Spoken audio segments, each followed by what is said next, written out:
This is my oral presentation. The topic I chose to talk about was geographic location and its effects in special education. Geographic location, where families live and where schools are located, has a different type of impact on students with disabilities and the way that they are educated. I wanted to focus on location because I believe that it shows a value in how schools and our teachers are equipped to educate our students. I've gathered a variety of information from different sources to show the impacts of geography and how it affects special education. Article 1, how does location impact meaning and opportunity? This is a research found in Western Illinois University that focuses on geographically isolated programs and their lack of meeting special education standards.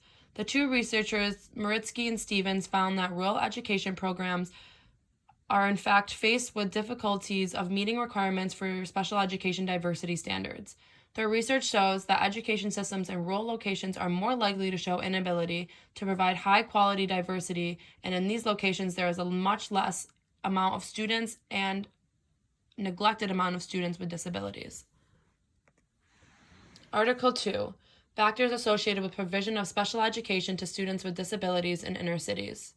This article begins to describe the factors associated with providing special education services in inner city districts. This research examines factors related to identification and assessment.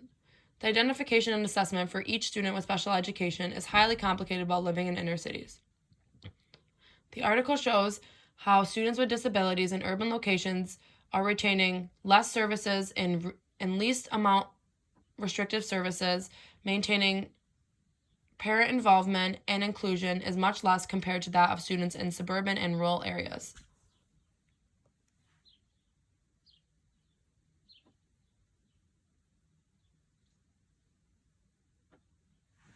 Article 3, a 50-state comparison of K-12 special education funding.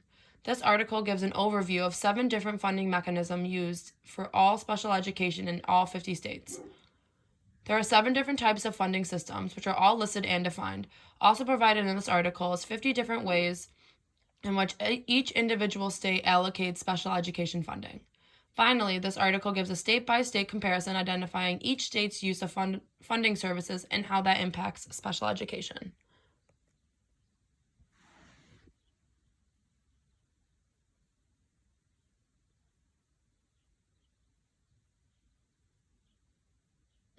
Article 4, location matters.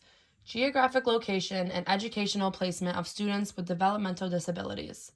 This article explores the variability of educational placement across the United States. The two researchers in the study found that urban districts tend to spend less time in general education classrooms, and the students in rural districts spend more time in general education classes. This article goes on to show how urban districts with the largest enrollments tend to place an even lower proportion of students with disabilities in general ed classrooms. Article 5, special education and federal law versus state law. This article was used to explore both federal and state laws surrounding special education in the United States. This article provides a list of each required federal law given by IDEA for special education. Followed with that is how each state is allowed to interpret and implement those laws based on their location and based on their individual states' desires for special education. My findings. For Article 1, I found that my research shows that rural schools have a majority of low-income families, which affects the opportunities for the special education programs. The higher the income in the local community, the more support and opportunities a program will have.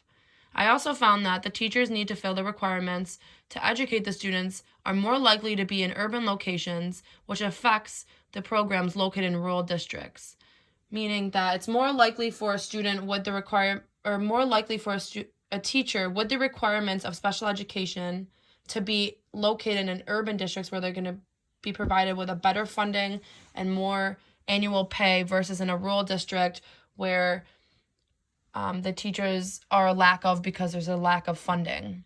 Overall, I found that the rural districts are mainly impacted by the community income, and because of this, there's a lack of good special education programs.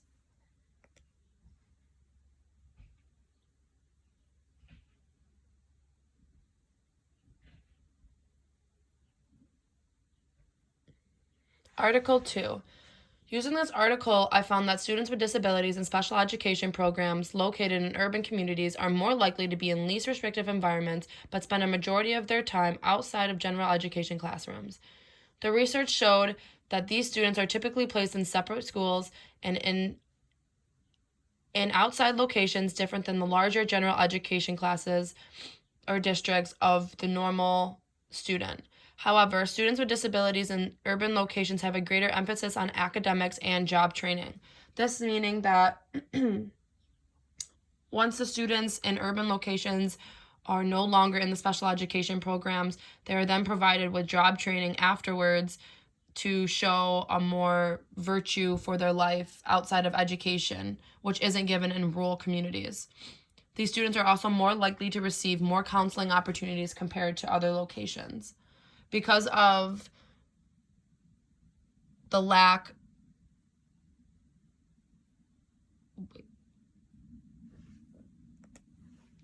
Article 3. In this article, I found that there's a variety of systems used to fund special education programs. The two major systems include multiple student weight system and census-based systems. A multiple student system is when the funding is dictated based on the factors such as the severity of the student's disability or the resources that the student is going to require. A census-based system is when the state assumes that each district has the same percentage of students who require special education services. So you can see where census-based is a lot more difficult for a state to provide funding for because you are generalizing the area of students rather than comparing the individual student. Comparing these two, I found that census-based is not an accurate source for funding because it doesn't show the individual students, whereas the multiple student is more individually based and shows what an individual student will need and the types of funding and services that are required for each student in that location. Article 4, the data that I found in this article shows that 41% of students in urban locations are in regular education classrooms compared to that of 59% in rural communities. I found that personal issues such as recruitment of services, retainment, and funding in inner cities is more critical concerns to urban locations. There is a lack of good communication and exchange of information amongst the staff and administrators that correlates to the services being given to the students in urban communities. Article 5. This last article, I realized that IDEA is a federal law that is required to be followed upon to interpretation for each state in special education. The states are allowed to choose how they structure their schools as long as they provide special education in several types of placements. States must include least restrictive environments but can decide on evaluation limits. Finally, states are able to determine the individual stages for early intervention and can determine the funding mechanisms for each individual student. This meaning that states are allowed to define how their students are going to be provided services, when they will be provided services. They're also allowed to determine evaluation times, meaning their assessments and the types of assessments that they're going to include. As long as the state follows the basic ideas of IDEA that is required by federal law, then the states are left to open interpretation of each specific finding of IDEA.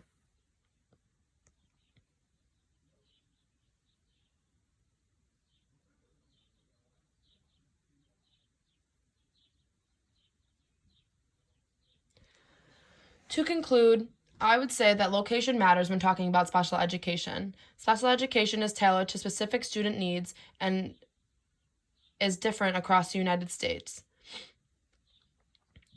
This meaning that special education is going to be interpreted differently. With guidance of federal laws and federal funding, choice remains in the state hands.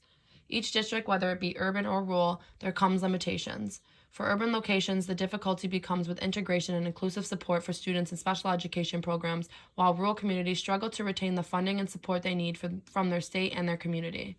Collectively, special education needs to be collaborated with between each district and its state to make a more achievable and accessible services to fund special education programs, no matter the geographic location.